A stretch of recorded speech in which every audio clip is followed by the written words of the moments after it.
ওনারা যখন ইন্তেকাল করলেন, আবু লাহাব কুরাইশের মধ্যে ঘোষণা করে দিল, আবু লাহাব কুরাইশ সমস্ত মক্কা নগরীর মধ্যে ঘোষণা করে দিল, হে মক্কা নগরীর লোকেরা, তোমরা জেনে রাখো, শুনে নাও, এই দেখো মুহাম্মাদের দুইটা সন্তান, ছেলে সন্তান, তার আল্লাহ তারে দিছিল, আবার তারে নিয়ে গেছে। মুহাম্মদ এখন নির্বংশ হয়ে গেছে। মুহাম্মাদের ইন্তিকালের পরে তার নাম নিশানা নেওয়ার কোন লোক থাকবে না। মুহাম্মদ দুনিয়ার মধ্যে যখন থাকবে না, তার কবরে বাতি জ্বালাইবার লোক থাকবে না। মুহাম্মদ দুনিয়া থেকে যখন থাকবে না, তার জন্য কেউ আল্লাহর দরবারে দোয়া করার লোক থাকবে না। কারণ সে মনে করত মুহাম্মদ সাল্লাল্লাহু আলাইহি সাল্লামের শুধু কন্যা সন্তান আছে। এরা মনে করত কন্যার সন্তান দিয়ে কোনো কিছু হবে না, বংশধর হবে না, ছেলে সন্তানের প্রয়োজন, ছেলে সন্তান লাগে বংশ বিস্তারের জন্য। আবু লাহাব সমাজের মধ্যে, মক্কা নগরীর মধ্যে এই সমস্ত ঘোষণা দিয়ে দিলেন। এইদিকে আল্লাহর পয়গম্বর ওনার দুই ছেলে সন্তান যখন আল্লাহ পাক এক এক করে নিয়ে নিলেন, আল্লাহর পয়গম্বরের অন্তরের মধ্যে ব্যথা অনুভব করতে লাগলেন। উনি সুখে মর্মাহত, সুখান্বিত। এই দিক দিয়ে উনার আপন চাচা আবু লাহাব সমাজের মধ্যে এই সমস্ত লোক সমস্ত কথা বলে বেড়াইতেছে। মুসলমান ইমানদার আল্লাহর পয়গম্বর বারাক্রান্ত অবস্থায় মহান রব্বুল আলামিন তখন ওনার হাবিবকে সান্ত্বনা দেওয়ার জন্য পবিত্র কালামুল্লাহর ছোট্ট একটি সূরা, সূরাতুল কাউসার নাজিল করলেন। বললেন, ইন্না আ'তাইনাকাল কাউসার। হে আমার পয়গম্বর সাল্লাল্লাহু আলাইহি সাল্লাম, আবু লাহাব কি বলে, মক্কার কাফেরেরা কি বলে, সেই দিকে আপনি কর্ণপাত করিয়েন না, কান দিয়েন না। আমি রব্বুল আলামিন আপনার উপর রাজি আর খুশি হয়ে হাউজে কাউসার দান করলাম। বলেন না সুবহানাল্লাহ। ওয়া আনযির আশীরাতাকাল আকরাবিন।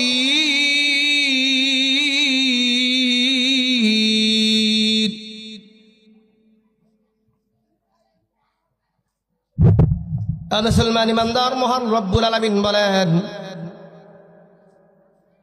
হে আমার পয়গম্বর,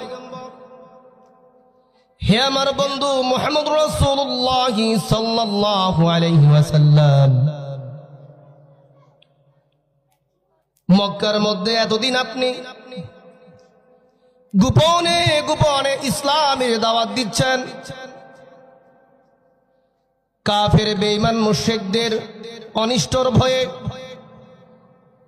গোপনে গোপনে আপনি সাহাবীদেরকে নিয়ে নামাজ আদায় করেছেন, গোপনে গোপনে দ্বীনের দাওয়াত দিতেন। হে আমার পয়গম্বর মুহাম্মদ রাসূলুল্লাহ সাল্লাল্লাহু আলাইহি ওয়াসাল্লাম, আমি রব্বুল আলামিন আপনাকে নির্দেশ দিতেছি,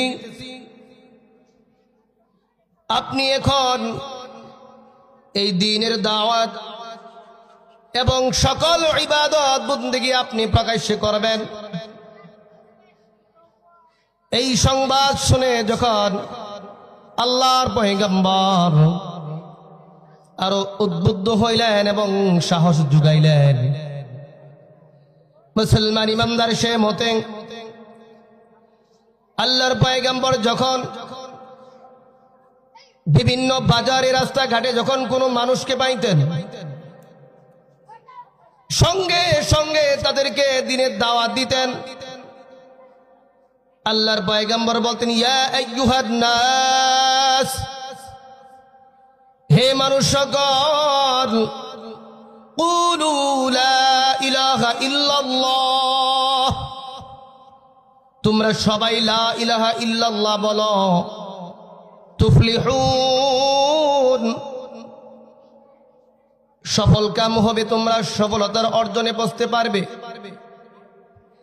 এই দাওয়াত যখন আল্লাহর পয়গম্বর যখন বিভিন্ন রাস্তাঘাটে যাকে পাই তাকে দাওয়াত দেয়, আল্লাহর পয়গম্বরের পিছন দিক দিয়ে উনার চাচা আবু লাহাব উনার পিছু পিছু নিতেছে যে মুহাম্মদ কোথায় যায়, কাকে দাওয়াত দেয়। সেই জিনিসগুলো আমার জানা দরকার, তার বিরুদ্ধে উচ্চারণ করা এটা আমার জন্য দরকার। মুসলমান ইমানদার, আল্লাহর পয়গম্বর যখন দিনের দাওয়াত দিচ্ছেন, এক সাহাবী বলেন, আমি রাসূলুল্লাহ সাল্লাল্লাহু আলাইহি সাল্লামের পিছু নিচ্ছি। যখন এক বাজারের মধ্যে আল্লাহর পয়গম্বর যখন মানুষদেরকে প্রকাশ্যে দিনের দাওয়াত দিচ্ছেন, ওই সময় পিছন দিক দিয়ে আবু লাহাব রাসূলের জবানের সামনে কথা বন্ধ করতে বললেন। বলল, হে মুহাম্মদ, তুমি এখন তোমার এই কথাগুলো তুমি কি করো, বন্ধ করো। হে লোক সকল, তোমরা জানো নি এ আব্দুল্লাহর মেটা মুহাম্মদ তোমাদেরকে লাত উজ্জা মানা এই সমস্ত মূর্তি আমাদের খোদা থেকে পৃথক করতেছে। এই সমস্ত খোদা থেকে পৃথক করার জন্য আব্দুল্লাহর বেটা মুহাম্মদ সে কি আবুল তাবুল বলে। ওই সাহাবী তার বাবাকে বললেন, ও আব্বাজান, এই লোকটাকে যে মুহাম্মাদুর রাসূলুল্লাহ সাল্লাল্লাহু আলাইহি সাল্লামের বিরুদ্ধে ওনার জবানের সামনে দাঁড়াইয়া ওনার জবান বন্ধ করে দিলেন। ওই সাহাবীর আব্বা ডাক দিয়ে বলেন, হে আমার বৎস, এটা হইল মুহাম্মাদুর রাসূলুল্লাহ সাল্লাল্লাহু আলাইহি সাল্লামের চাচা আবু লাহাব। সে বিভিন্ন সময় বিভিন্ন জায়গায় যখন আল্লাহর পয়গম্বর দাওয়াত দেয়, সেই দাওয়াতের মধ্যে সে বাধা প্রদান করে। মুসলমান ইমানদার, যখন আল্লাহ রাব্বুল আলামিন আয়াত নাযিল করলেন, ওয়া আনদির আশীরাতাকাল আকরাবিন, আল্লাহর পয়গম্বর সাফা পাহাড়ের উপরে উঠে একেবারে চূড়ায় উঠে ডাক দিলেন, ওয়া সাবাহা। মুসলমান ইমানদার, তৎকালীন সময়ে যখন ওয়া সাবাহা এরকম কোন শব্দ যখন উচ্চারণ করা হইতো,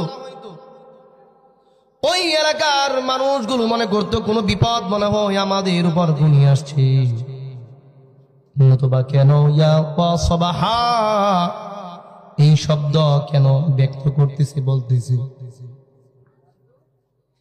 ওনার এই সংবাদ শুনে যখন বিভিন্ন গোত্রের লোকেরা, বণিক,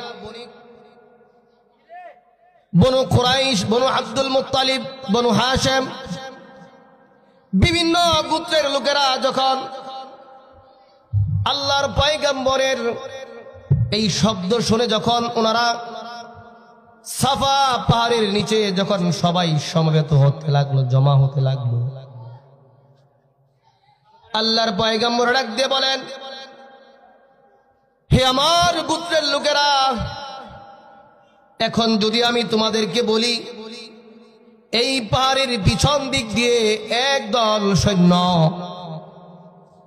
গরু সাওয়ারে অস্ত্র সজ্জিত হয়ে যদি তোমাদেরকে পাকড়াও করার জন্য আসতেছে, যদি আমি এই সংবাদ তোমাদের মধ্যে প্রদান করি, তাহলে আমার এই সংবাদ তোমরা কি সত্য বলে বিবেচনা করবে কিনা? উপস্থিত সকল লোক ডাক দিয়ে বললেন, হে মুহাম্মদ, আমরাই তোমাকে আল আমিন বলে উপাধি দিয়েছি, সত্যবাদী, বিশ্বস্ত মানুষ বলে আমরা তোমাকে উপাধি দিয়েছি। তুমি যাই কিছু বলো, আমরা এক বাক্যে সত্য মনে নেই, বিশ্বাস করি। কি বলবে তুমি বলে ফেলো। মুসলমান, আল্লাহর পয়গম্বর বলেন, হে মক্কার কুরাইশ বংশ, বনু আব্দুল মুত্তালিব, বনু হাশিম, বনু কুসাই, বনু কিলাব, বনু মুররা, সমস্ত সম্প্রদায়ের নাম নিয়ে যখন আল্লাহর পয়গম্বর ডাকতেছেন, উনি বলতেছেন যে তোমাদের কুফর এবং শিরিকের কারণে আমি মহান রব্বুল আলামিনের পক্ষ থেকে বিরাট আযাব এবং দুঃসংবাদের ভয় করতেছি। তোমরা কি আমার কথা বিশ্বাস করো কিনা? তোমরা কুফর শিরিক এগুলো তোমরা ছেড়ে দাও। লাতুজ জামানাত, এই সমস্ত দেবদেবীর পূজাগুলো তোমরা ছেড়ে দাও এবং বলো কুলু লা ইলাহা ইল্লাল্লাহ, লা ইলাহা ইল্লাল্লাহ পাঠ করো, তোমরা সফল কাম হইবা। এই কথা যখন আল্লাহর পয়গম্বর সাফা পাহাড়ের উপরে উঠে যখন এই সংবাদ, এই কথাগুলো বললেন, মুসলমান ইমানদারের সাফা পাহাড়ের নিচে যেই সমস্ত লোকগুলো জমায়েত হয়েছিল, সকল শ্রেণীর সকল পেশার মানুষগুলো একবারে নিস্তব্ধ এবং চুপ হয়ে কোনো কথা না বলে ওই সাফা পাহাড়ের স্থান ত্যাগ করে তারা যার যার বাড়িতে, যার যার ঘরে, যার যার জায়গার মধ্যে চলে গেল। এবং ওই সময় আল্লাহর পয়গম্বরের চাচা আবু লাহাব মুহাম্মাদুর রাসূলুল্লাহ সাল্লাল্লাহু আলাইহি সাল্লামকে সম্বোধন করে বললেন, তাব্বান লাকা আলিহাদা জিমাআতানা। হে মুহাম্মদ, তুমি ধ্বংস হও বা তোমার ধ্বংস অনিবার্য। এই কারণে কি, এই কথা বলার কারণে তুমি আমাদেরকে এখানে সমবেত করেছো? বলেন না নাউযুবিল্লাহ। মুসলমান ইমানদার আল্লাহর পয়গম্বরের জন্য ধ্বংস কামনা করলেন আবু লাহাব।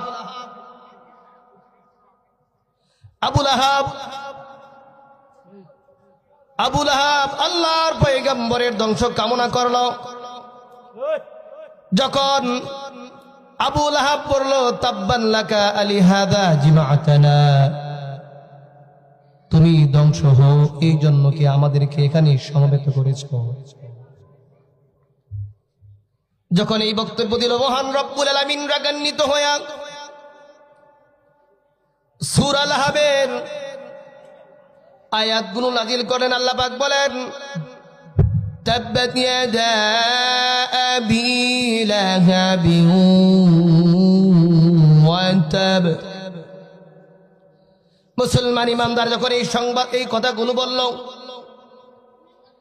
আবু লাহাব যখন আল্লাহর পয়গম্বরকে ধ্বংস কামনা করল, সঙ্গে সঙ্গে মহান রব্বুল আলামিন তারই কথার জবাবে মহান রব্বুল আলামিন পবিত্র কালামুল্লাহর সূরা লাহাব প্রথম দিক দিয়ে নাজিল করতে লাগলেন। মহান রব্বুল আলামিন বলেন, তাব্বাত ইয়াদা আবি লাহাবিন ওয়া তাব। তাব্বাত ইয়াদা আবি লাহাবিন ওয়া তাব। আবু লাহাবের দুই হাত ধ্বংস হোক, ওয়া তাব্বা, এবং সে ধ্বংস হয়ে গেছে, এবং সে ধ্বংস হয়ে গেছে। মুসলমান ইমানদার আরো অনেক কারণ আছে। এই আবু লাহাব আল্লাহর পয়গম্বরকে বিভিন্ন জায়গায়, বিভিন্ন রাস্তায়, বিভিন্ন বাজারের মোড়ে যখন পাইতেন, আল্লাহর হাবিবকে কুরুচিপূর্ণ শব্দ ব্যবহার করতেন, আল্লাহর পয়গম্বরকে গালি দিতেন। মুসলমান ইমানদার শুধু তাই নয়, তার সাথে তার স্ত্রী আরওয়া, যাকে উম্মে জামিল নামে নামকরণ করা হয়েছে, সেও কি করত? আল্লাহর পয়গম্বরকে বিভিন্ন সময় কষ্ট দিত। আল্লাহর পয়গম্বরের যখন দুইজন ছেলে সন্তান কাসেম আর আব্দুল্লাহ, ওনারা যখন ইন্তেকাল করলেন, আবু লাহাব কুরাইশের মধ্যে ঘোষণা করে দিল, আবু লাহাব কুরাইশ সমস্ত মক্কা নগরীর মধ্যে ঘোষণা করে দিল, হে মক্কা নগরীর লোকেরা, তোমরা জেনে রাখো, শুনে নাও, এই দেখো মুহাম্মাদের দুইটা সন্তান, ছেলে সন্তান, তার আল্লাহ তারে দিছিল, আবার তারে নিয়ে গেছে। মুহাম্মদ এখন নির্বংশ হয়ে গেছে। মুহাম্মাদের ইন্তিকালের পরে তার নাম নিশানা নেওয়ার কোন লোক থাকবে না। মুহাম্মদ দুনিয়ার মধ্যে যখন থাকবে না, তার কবরে বাতি জ্বালাইবার লোক থাকবে না। মুহাম্মদ দুনিয়া থেকে যখন থাকবে না, তার জন্য কেউ আল্লাহর দরবারে দোয়া করার লোক থাকবে না। কারণ সে মনে করত মুহাম্মদ সাল্লাল্লাহু আলাইহি সাল্লামের শুধু কন্যা সন্তান আছে। এরা মনে করত কন্যা সন্তান দিয়ে কোনো কিছু হবে না, বংশধর হবে না, ছেলে সন্তানের প্রয়োজন, ছেলে সন্তান লাগে বংশ বিস্তারের জন্য। আবু লাহাব সমাজের মধ্যেই, মক্কা নগরীর মধ্যে এই সমস্ত ঘোষণা দিয়ে দিলেন। এইদিকে আল্লাহর পয়গম্বর গুনার দুই ছেলে সন্তান যখন আল্লাহ পাক এক এক করে নিয়ে নিলেন, আল্লাহর পয়গম্বরের অন্তরের মধ্যে ব্যথা অনুভব করতে লাগলেন। উনি সুখে মর্মাহত, সুখান্বিত। এই দিক দিয়ে উনার আপন চাচা আবু লাহাব সমাজের মধ্যে এই সমস্ত লোক এই সমস্ত কথা বলে বেড়াইতেছে। মুসলমান ইমানদার আল্লাহর পয়গম্বর বারাক্রান্ত অবস্থায় মহান রব্বুল আলামিন তখন ওনার হাবিবকে সান্ত্বনা দেওয়ার জন্য পবিত্র কালামুল্লাহর ছোট্ট একটি সূরা সূরাতুল কাউসার নাজিল করলেন। বললেন, ইন্না আ'তাইনাকাল কাউসার। হে আমার পয়গম্বর সাল্লাল্লাহু আলাইহি সাল্লাম, আবু লাহাব কি বলে, মক্কার কাফেরেরা কি বলে, সেই দিকে আপনি কর্ণপাত করিয়েন না, কান দিয়েন না। আমি রব্বুল আলামিন আপনার উপর রাজি আর খুশি হয়ে হাউজে কাউসার দান করলাম। বলেন না সুবহানাল্লাহ। মহান রব্বুল আলামিন বলেন, ফাসাল্লি লিরাব্বিকা ওয়ানহার। আপনি শুকরিয়া আদায় করার জন্য, মহান রব্বুল আলামিনের সন্তুষ্টির জন্য নামাজ পড়ুন এবং কুরবানি করুন। ইন্না শানিআকা হুয়াল আবতার। নিশ্চয়ই যারা আপনার সাথে দুশমনি করে, যারা আপনাকে লেজ কাটা বলে, আপনি নির্বংশ, আপনি নির্বংশ। মুসলমান ইমানদার যারা বলবে আবতার অর্থ, এক শব্দের অর্থ লেজ কাটা বলা হয়, নির্বংশ বলা হয়। আল্লাহ রাব্বুল আলামিন বলেন, আপনি নির্বংশ নয়। মূলত এই সমস্ত যারা আপনার উপর অপবাদ দেয়, তারাই নির্বংশ, তারাই লেজ কাটা। আল্লাহ রাব্বুল আলামিন আবু লাহাবের এবং মক্কার কাফেরদের এই সমস্ত কথার জবাবে সূরাতুল কাউসার নাজিল করলে আল্লাহর পয়গম্বরকে সান্ত্বনা দিয়ে দিলেন। সুবহানাল্লাহ। মুসলমান ইমানদার শুধু তাই নয়, আবু লাহাব এত কষ্ট দিত। একদিন আল্লাহর পয়গম্বর খানে কাবার মধ্যে নামাজের জন্য দাঁড়িয়ে গেছেন, নামাজের জন্য দাঁড়িয়ে গেছেন। সিজদার মধ্যে যখন আল্লাহর পয়গম্বর সুবহানা রাব্বিয়াল আ'লা তেলাওয়াত করতেছেন, পাঠ করতেছেন, আবু লাহাব ছাগলের নারী বুড়ি, পচা নারী বুড়ি সংগ্রহ করে আল্লাহর পয়গম্বরের উপর এরকম ভাবে চাপাই দিয়েছেন। এত দুর্গন্ধ, এত দুর্গন্ধ। আল্লাহর পয়গম্বর অনেক কষ্ট অনুভব করতেছেন। মহান রব্বুল আলামিনের দরবারে আল্লাহর পয়গম্বর অভিযোগ দিলেন, আল্লাহ তোমার এই দ্বীনের বুলন্দির জন্য, তোমার ইবাদত বندگی করতে গিয়ে এই আবু লাহাব এবং তার সাঙ্গ পাঙ্গরা, ওগো আল্লাহ আমার উপর একের পর এক জুলুম করতেছে, আমার সাহাবায়ে কেরামের উপর একের পর এক জুলুম করতেছে। ওগো আল্লাহ তোমার দরবারে বিচার দিলাম, আল্লাহ তুমি এই সমস্ত জালিমদের ব্যাপারে তুমি যথেষ্ট হয়ে যাও, তাদের এই জুলুমের বিচার আল্লাহ তুমি করিও। মুসলমান ইমানদার শুধু তাই নয়, তার বিবি আরওয়াহ, যাকে উম্মে জামিল বলা হয়, একদিন আল্লাহর পয়গম্বর খানায়ে কাবার হাতিমের উপর বসা ছিলেন। যখন সূরা লাহাবের প্রথমাংশ আয়াত যখন নাজিল হইল, উম্মে জামিল দৌড়ায়া খানায়ে কাবার নিকট আসলেন। সঙ্গে ছিলেন সাহাবী আবু বকর। আবু বকরকে লক্ষ্য করে বললেন, হে আবু বকর, তোমার বন্ধু মুহাম্মদ কোথায়? আব্দুল্লাহর বেটা মুহাম্মদ কোথায়? ওই উম্মে জামিলের হাতের মধ্যে পাথর ছিল, বলে এই পাথর আমি তার উপর নিক্ষেপ করব, তার চেহারার মধ্যে নিক্ষেপ করব। আমাদের ব্যাপারে আব্দুল্লাহর বেটা মুহাম্মদ কি কবিতা, কি বর্ষনা আমাদের ব্যাপারে বলে, মানুষের নিকটে বলে তার আল্লাহ নাকি তার উপর ওহী নাযিল করেছে, আমার স্বামী আবু লাহাব ধ্বংস হয়ে যাবে। মুসলমান ইমানদার, ওই সময় যখন এই কথা বলতেছে, আল্লাহ রাব্বুল আলামিন এই দুষ্ট মহিলা থেকে আল্লাহর পয়গম্বরকে হেফাজত করার জন্য একজন ফেরেশতা পাঠিয়ে দিয়েছেন। ওই দুষ্ট মহিলা এবং আল্লাহর রাসূলের মাঝখানে একটা অন্তরায়, একটা বাধা হয়ে গেছে। বলেন না সুবহানাল্লাহ। মুসলমান ইমানদার শুধু তাই নয়, যখন ওই মহিলা চলে গেল, সাইয়্যিদুনা আবু বকর সিদ্দিক রাদিয়াল্লাহু তাআলা আনহু বললেন, ইয়া রাসূলুল্লাহ, ইয়া হাবিবাল্লাহ, ওগো আল্লাহর পয়গম্বর, আমি তো আপনাকে দেখলাম, ওই মহিলা দেখলো না, কারণ নাকি? আল্লাহর পয়গম্বর ডাক দিয়ে বলেন যে, হে আবু বকর সিদ্দিক রাদিয়াল্লাহু তাআলা আনহু, মহান রব্বুল আলামিন আমার মাঝে এবং উম্মে জামিলের মাঝে একটা অন্তরায় দিয়ে দিয়েছেন, যার কারণে উম্মে জামিল আমাকে দেখতে পায় নাই। বলেন না সুবহানাল্লাহ।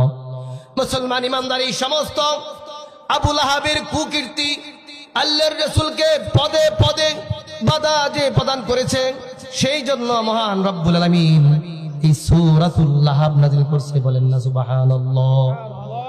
আপনাদের সামনে এই যে বললাম, এখন কি এগুলো কি সূরা লাহাব নাযিল হওয়ার প্রেক্ষাপট, নাযিল হওয়ার কারণ? এই পোলাপানগুলো তোমরা দুষ্টামি করছো কি লিখে? হ্যাঁ,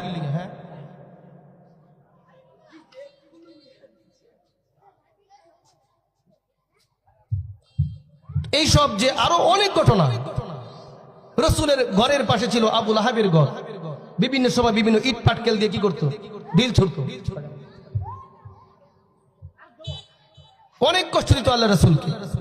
তো এই সমস্ত ঘটনার পরিপ্রেক্ষিতে আল্লাহ পাক কি করলেন? সূরা লাহাব নাজিল করলেন। এই সূরাকে সূরা মাসাদ বলা হয়। এতক্ষণ আমি যা কিছু বললাম, এগুলো কি ছিল? শানে নুজুল। এই সূরা নাজিল করার কি কারণ? আমার কথা বুঝছেন? লাহাব অর্থ কি? আগুনের লেলিহান। আর আগুন এটা কি হয়? গুড় বর্ণের হয়। আবু লাহাব ছিল কি? অত্যন্ত সুন্দর, সুদর্শন, এবং তার বিবি, তার নাম আরওয়া, সেও ছিল সুদর্শন, অনেক সুন্দরী। সুন্দরী হওয়ার কারণে তার নাম দেওয়া হয়েছে কি? উম্মে জামিল, মানে সুন্দরীর মা। সেও রাসূলের কি করছে? অনেক পিছনে পিছনে অনেক ক্ষতি করেছে। মুসলমান ইমানদার, মহান রব্বুল আলামিন এই সমস্ত ঘটনার কারণে আল্লাহ রব্বুল আলামিন সূরা লাহাব নাযিল করে বলেন, তাব্বাত ইয়াদা আবি লাহাবিন ওয়া তাব। আবু লাহাবের দুই হাত ধ্বংস হোক এবং সে ধ্বংস হয়ে গেছে। মুসলমান ইমানদার কেমনে ধ্বংস হয়েছে? মহান রব্বুল আলামিন বলেন, মা আগনা আনহু মালুহু ওয়া মা কাসাব। আবু লাহাবের ধন সম্পদ এবং সে যা অর্জন করেছে, সুনাম সুখ্যাতি, তার সন্তান সন্ততি কোনো উপকারে আসে নাই, কোন কাজে আসে নাই।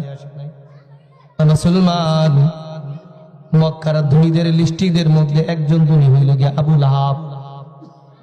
অনেক টাকা পয়সা, অনেক সম্পত্তির মালিক ছিল।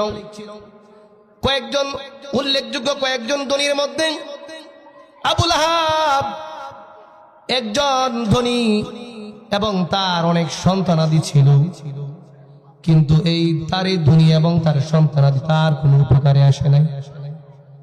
আবু লাহাবের এই ধন সম্পদে কোনো উপকারে আসে নাই। আবু লাহাবের ধ্বংস অনিবার্য। আল্লাহ রাব্বুল আলামিন যে আয়াত নাযিল করলেন, আবু লাহাব তার 2 হাত ধ্বংস হোক, এবং ধ্বংস হয়ে গেছে মানে তার ধ্বংস অতি নিকটে। কেমন ধ্বংস? কবর জগতে আল্লাহ রাব্বুল আলামিন তার কবরের মধ্যে লেলিহান আগুন জ্বালাইবে। তার নাম ছিল আব্দুল উজ্জা, উজ্জার গোলাম। মহান রব্বুল আলামিন তার আসল নাম এই সূরার মধ্যে উল্লেখ করে নাই। আল্লাহ রাব্বুল আলামিন আবু লাহাব আগুন লেলিহান শিখার বাপ বলে উল্লেখ করছেন। কোন মূর্তির নাম আল্লাহ পাক কোরআনের মধ্যে উল্লেখ করে নাই যে উজ্জার বাবা, এরকম উল্লেখ করে নাই। মুসলমান ইমানদার, আবু লাহাব কেমনে ধ্বংস হয়েছে নিশ্চয়ই আপনারা জানেন। বদর যুদ্ধের 7 কিংবা 8 দিন পরে আবু লাহাব এত পরেশান হয়ে গেছে যখন সে শুনতে পাইল যে বদর যুদ্ধের মধ্যে কাফেরদের পরাজয় হয়েছে, অনেক ধন সম্পদ ব্যবসায়িক মালামাল লুণ্ঠিত হয়েছে, মুসলমানের আয়ত্তে চলে আসছে। এরকম টেনশন পেরেশানির মধ্যে আবু লাহাব পেরেশানির অবস্থা থাকতে থাকতে মহান রব্বুল আলামিন আবু লাহাবের শরীরের মধ্যে স্মল পক্স, যাকে বলা হয় বসন্ত গুড়া, যেটা আমরা সবাই জানি বসন্ত গুড়া হয়েছে আবু লাহাবের শরীরে। মুসলমান ইমানদার, মহান রব্বুল আলামিন এই ইসলামের দুশমনকে শায়েস্তা করার জন্য শরীরের মধ্যে এমন একটা মহামারী বসন্ত, যেটা গুটা বলা হয় বসন্ত, এই ছোট ছোট গোটা এগুলো আল্লাহ পাক আযাব হিসেবে, গজব হিসেবে আবু লাহাবের শরীরের মধ্যে আল্লাহ পাক দান করেছে। আবু লাহাব এই বসন্তের এই গোটাতে অতিষ্ঠ হয়ে তার শরীরের বিভিন্ন অঙ্গ প্রত্যঙ্গের মধ্যে পচন ধরছে। বলেন না নাউযুবিল্লাহ। চোখের মধ্যে বিভিন্ন অঙ্গে প্রত্যঙ্গের মধ্যে আস্তে আস্তে পচন ধরে গেছে। পচন ধরার পরে তার পরিবারের লোকেরা, তার বিবি, তার সন্তান আদি এবং তার বংশের লোকেরা এই আবু লাহাবকে, তার শরীর থেকে দুর্গন্ধ আসার কারণে তাদের সমস্যা হয়, চলাফেরা করতে সমস্যা হয়, ঘরের ভিতরে দুর্গন্ধ। তারা রাগান্বিত করে আবু লাহাবকে বাড়ি থেকে অনেক দূরে এক পাহাড়ের পাথরের স্তূপের মধ্যে ফেলে দেওয়া হয়েছে। ওই সময় কিন্তু আবু লাহাব জীবিত। মুসলমান ইমানদার, মহান রব্বুল আলামিন উনার যে পাকড়াও বড় পাকড়াও,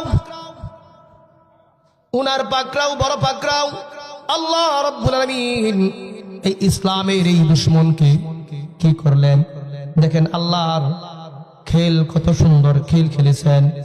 এই আবু লাহাবকে তার পরিবারের লোকদের মাধ্যমে অপমান কইরা অসুস্থ অবস্থায় ঘর থেকে বের করে পাহাড়ের মধ্যে ফেলে দিয়ে আবু লাহাবকে ফালায় দিয়ে আসছে। আবু লাহাবের ইন্তেকাল হয়ে গেছে, মারা গেছে। 3 দিন পর্যন্ত তার লাশ ওই জায়গার মধ্যে পড়ে রয়েছে। চিল, শকুন, শ্রীগাল, বিভিন্ন প্রাণী, কীট পতঙ্গ আবু লাহাবের এই লাশটার মধ্যে কামড়ায়া কামড়ায়া চিল শকুন চিরে চিরে খাচ্ছে এবং দুর্গন্ধ ছড়ায়া পড়ছে। বলেন না নাউযুবিল্লাহ। মুসলমান ইমানদার, আবু লাহাবকে আল্লাহ রাব্বুল আলামিন কেমন শাস্তি দিলেন। এখন তো যে পাশে একটা রাস্তা ছিল, লোক আসা যাওয়া করে, অথবা ঘর বাড়ি ছিল, দুর্গন্ধের কারণে বাড়ির মধ্যে অবজেকশন দিছে, হে আবু লাহাবের বংশধর, তোমার বাবা তো মারা গেছে পচে গুলে। চিল, শকুন, বিভিন্ন মাখলুকাত আবু লাহাবের এই শরীরের অঙ্গ প্রত্যঙ্গ গুলো খাইতেছে আর বিভিন্ন জায়গায় নিয়ে যেতেছে। তাকে এখান থেকে সরাইবার ব্যবস্থা করো। মুসলমান, এই ইসলামের দুশমনকে তার সন্তান, দেখেন কি সে নালায়েক, তার সন্তান তারাও ধরে নাই। একটা লোক ভাড়া করে, কুরাইশ থেকে একটা যুবককে টাকার মাধ্যমে ভাড়া করে একটা গর্ত করে লাঠি দিয়া আবু লাহাবের এই পচন লাশটা ঠেলে ঠেলে ওই গর্তের মধ্যে ফেলে দিছে। বলেন না সুবহানাল্লাহ। মুসলমান ইমানদার যুগে যুগে যারা ইসলামের বিরুদ্ধে, নবী রাসূলের বিরুদ্ধে বিভিন্ন সময় যখন অবস্থান নিছেন, আল্লাহ রাব্বুল আলামিন তখন সঙ্গে সঙ্গে বিভিন্ন সময় প্রতিহত করছেন। আবু লাহাব যে আল্লাহ পাক যে বললেন তাব্বাত ইয়াদা আবি লাহাবি ওয়া তাব, আবু লাহাবের দুই হাত ধ্বংস হোক, ওয়া তাব্বা, এবং সে ধ্বংস হয়ে গেছে। এই যে তার ইন্তেকাল, এই যে তার এই ভয়ানক মৃত্যু, আল্লাহ পাক সঙ্গে সঙ্গে এই সূরা নাযিল করে ওনার হাবিবকে সান্ত্বনা করে দিয়েছে। এবং তার সন্তান সন্ততি এরার অবস্থা কি হয়েছে জানেননি? আবু লাহাব ছিল রাসূলের কিন্তু আপন চাচা, আব্দুল মুত্তালিবের ছেলে। আপন চাচা হইয়া বাতিজার বিভিন্ন দাওয়াতে মজলিসে বাধা দিত।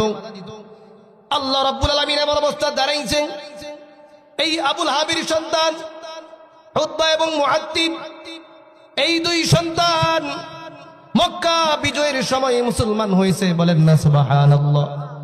এবং যখন সাহাবায়ে কেরাম প্রথম মক্কা থেকে মদিনায় হিজরত করলেন, আবু লাহাবের কন্যা দাররা রাদিয়াল্লাহু তাআলা আনহা উনিও মদিনায় হিজরত করে মুসলমান হয়ে গেছে, বলেন না সুবহানাল্লাহ। মুসলমান ইমানদার, তুমি আল্লাহর রাসূলের বিরুদ্ধে দুশমনী করেছো, কিন্তু মহান রব্বুল আলামিন আল্লাহ পাক তোমারই সন্তান সন্ততি, তোমার ছেলে মেয়ে এইগুলোকে কি করেছেন? ইসলামের ছায়া তলে আশ্রয় দিয়েছেন, বলেন না সুবহানাল্লাহ। মুসলমান আবু লাহাবের এত সুখ্যাতি ছিল, কুরাইশের মধ্যে একজন নামী দামি লোক ছিল, অনেক ধন সম্পদের মালিক ছিল। কোথায় তার আজকে ধন সম্পদের গৌরব? কোথায় তার আজকে নেতাগিরির গৌরব? কোথায় তার আজকের সুনাম সুখ্যাতি? কোথায় তার আজকের বাহাদুর? কোথায় রইল তারই জমিদারি?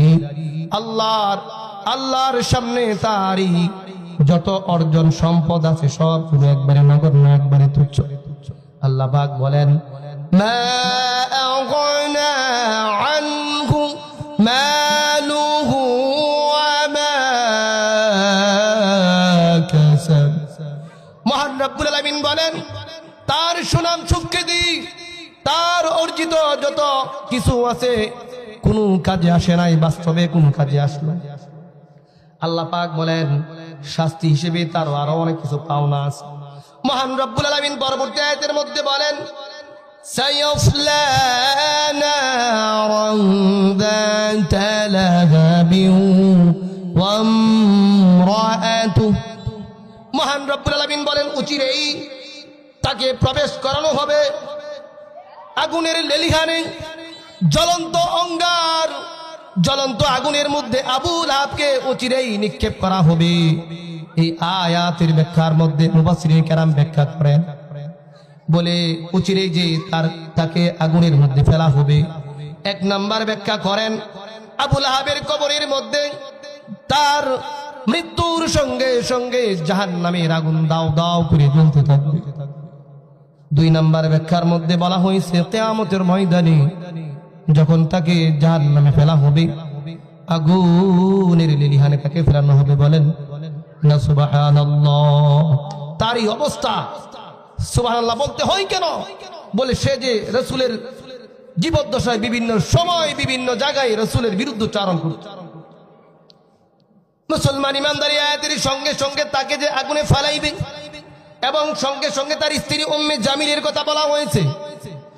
আল্লাহ রাব্বুল আলামিন তার বিবি উম্মে জামিলের কথা কেন আনলেন?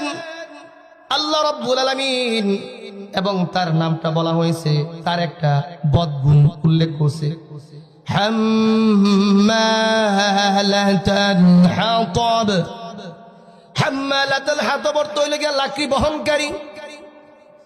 ওই মুসলমান ইমানদার তখনকার জমানার মধ্যে যখন যারা অনেক দেখবেন চুফাখুর মহিলা ছিল, যারা কথার মাধ্যমে মানুষের সাথে ঝগড়া করি, কথা স্বামীর সঙ্গে অন্য পুরুষ দিয়ে পারে না, কিন্তু এই জবান দিয়ে অশ্লীল কথা